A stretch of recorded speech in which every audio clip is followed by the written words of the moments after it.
Assalamualaikum warahmatullahi wabarakatuh. Perkenalkan, nama saya Amelia Ramadhani dengan nomor NIM akhir 151. Saya di sini akan menjelaskan terkait analisis perubahan perkembangan dan masalah pada masa remaja, sekolah, dan juga teman sebaya dalam masalah toxic relationship. Selanjutnya adalah perubahan perkembangan pada masa remaja. Yang pertama dari segi fisiknya sendiri, remaja akan mengalami perubahan hormon yang akan memicu pertumbuhan.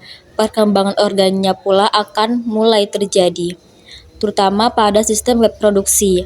Kemudian perubahan fisik yang dialami oleh remaja akan mempengaruhi kepercayaan diri dia. Selanjutnya ada kognitif, yaitu di mana remaja mulai mampu berpikir secara abstrak. Kemudian remaja mampu untuk memecahkan masalah yang kompleks, pemikirannya mulai krisis dan juga berkembang. Hal ini menurut pendapat dari Jean Piaget. Selanjutnya adalah dari segi psikososial.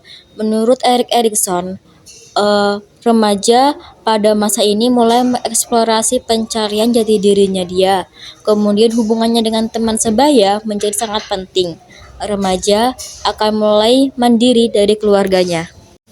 Selanjutnya adalah pengaruh sekolah terhadap perkembangan remaja. Jadi yang pertama yaitu dari segi prestasi akademik. Jadi peran sekolah ini dapat berpengaruh dalam prestasinya remaja, baik itu akademik maupun non-akademik. Kemudian adanya ekstrakurikuler, lingkungan yang mendukung, dan peran guru dalam pengorganisasian sangatlah penting dalam perkembangan tahap remaja ini. Kemudian ada sosialisasi. Interaksi sosial merupakan suatu interaksi yang mengatur perilaku dan berinteraksi satu sama lain dan dasar untuk menciptakan hubungan sosial yang lebih terstruktur. Kemudian ada segi identitas, yaitu di mana faktor yang memiliki peran yang sangat signifikan tidak lain dan tidak bukan adalah peran lingkungan sekolah. Interaksi dengan teman sebaya, guru, staf, serta kegiatan ekstrakurikuler dan kurikulum dapat berkontribusi pada proses pencarian jati diri ini. Selanjutnya adalah dinamika teman sebaya. Yang pertama ada pembentukan kelompok. Jadi remaja itu akan membentuk suatu kelompok berdasarkan dengan minat, hubungan sosialnya, kemudian dia akan memilih kelompok yang akan memberikan dia rasa memiliki satu sama lain. Nah, di sini bisa dilihat bahwasanya para remaja itu tidak lagi memilih teman-teman berdasarkan dengan kemudahannya, entah di sekolah ataupun di lingkungan tetangga, sebagaimana hal yang terjadi pada masa kanak-kanak. Dan pada masa remaja ini, remaja mulai gemar pada kegiatan-kegiatan yang tidak lagi sama seperti sebelumnya, dan ini merupakan faktor penting dalam pemilihan teman. Dia juga akan memilih teman-teman yang mana dia ini dapat menceritakan hal-hal yang tidak dapat dia ceritakan kepada guru ataupun orang tuanya. Yang kedua ada norma. Jadi setiap kelompok akan memiliki norma-norma dan juga nilai. Dan yang mana norma ini remaja harus menyesuaikan diri dengan norma yang ada pada kelompok. Di samping ini terdapat beberapa kondisi yang menyebabkan remaja ini dapat diterima dan juga ditolak pada norma-norma tertentu. Seperti ini, sindrom penerima, seperti bagaimana kesan pertama, kemudian penampilan dirinya, matang enggaknya, sikap, sifat kepribadian, status sosial, dan juga sebagainya. Kemudian yang terakhir ada pengaruh sosial. Jadi teman itu akan saling berpengaruh pada tiap perilaku kita. Bisa itu berupa positif maupun juga negatif. Pada di samping ini ada faktor-faktor nih yang mempengaruhi sikap remaja terhadap pendidikan. Sebagai contoh, yang pertama dari sikap teman sebaya, entah bagaimana cara berorganisasi sekolah ataupun dalam bekerja. Kemudian nilai-nilai yang akan menunjukkan keberhasilan ataupun kegagalan pada akademisnya, dan juga lain-lain sebagainya. Kemudian ada definisi dan juga ciri-ciri dari toxic relationship ini. Definisinya sendiri merupakan suatu hubungan yang akan merusak kesehatan mental sehingga menyebabkan stres dan juga kecemasan. Kemudian toksik ini juga merupakan manipulasi, seperti mengendalikan, memanfaatkan, dan membohongi, membuat korban akan merasa bersalah. Kemudian ada kekerasan verbal, seperti merendahkan, menghina, dan juga mengkritik, sehingga membuat korban ini merasa tidak berharga.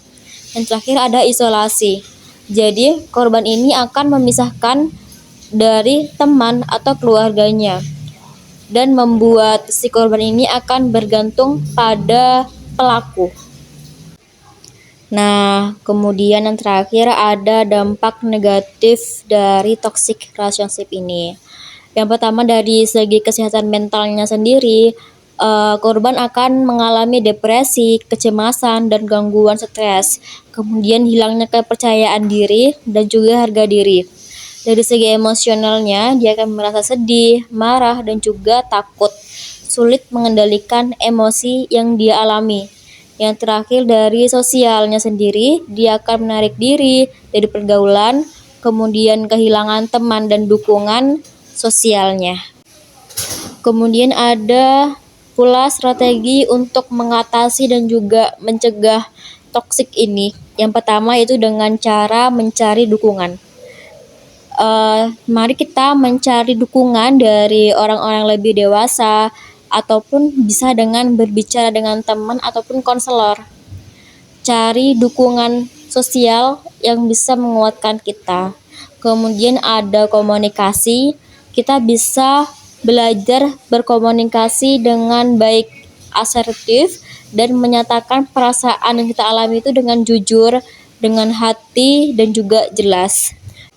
Kemudian ada batasan diri, yang mana kita itu menetapkan batasan yang jelas dan menjauhi hubungan-hubungan yang dapat merugikan diri kita sendiri.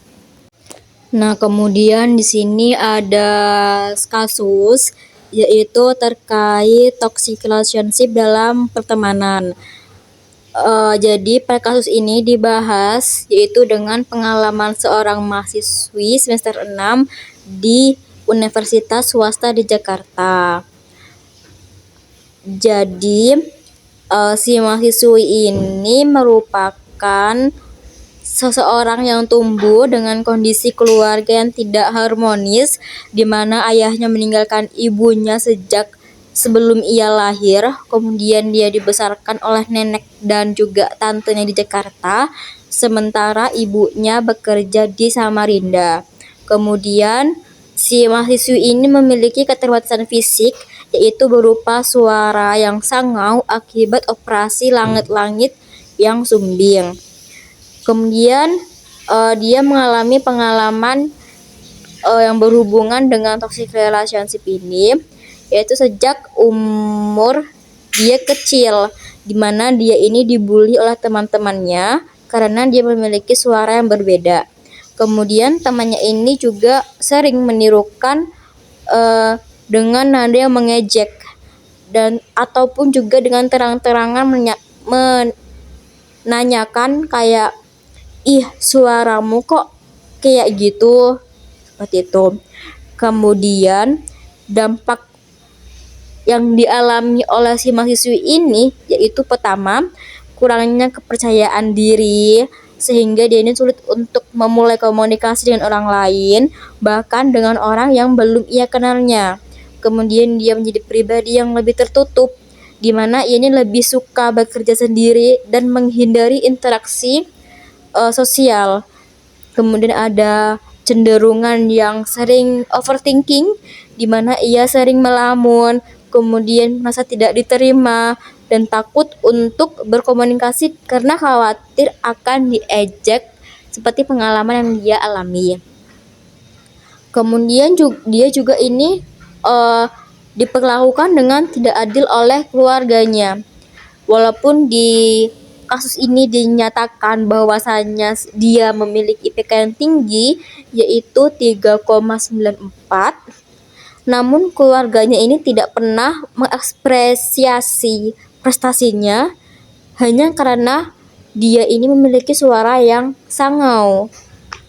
Nah, kesimpulannya adalah toxic relationship ini atau toxic friendship yang dialami oleh mahasiswi ini dapat membuat seseorang ini tidak untuk merasa tidak diterima dan juga kehilangan kepercayaan diri. Kemudian bullying verbal dan pengucilan sosial di lingkungan sebaya dapat berdampak pada kesehatan mental pada korban. Kemudian dukungan keluarga yang minim ini ternyata dapat memperburuk kondisi psikologis dari si korban, akan cenderung untuk menarik diri dari interaksi sosial dan mengalami kesulitan dalam membangun komunikasi interpersonal yang sehat. Kesimpulan dari pembahasan saya kali ini yaitu penting bagi kita untuk mengenali tanda-tanda dari toxic relationship ini. Kemudian adanya dukungan dari teman dan keluarga ini sangat penting dan juga berharga. Jangan pernah ragu untuk mencari bantuan profesional. Mari bersama kita menciptakan lingkungan yang sehat baik di sekolah maupun di lingkungan kita.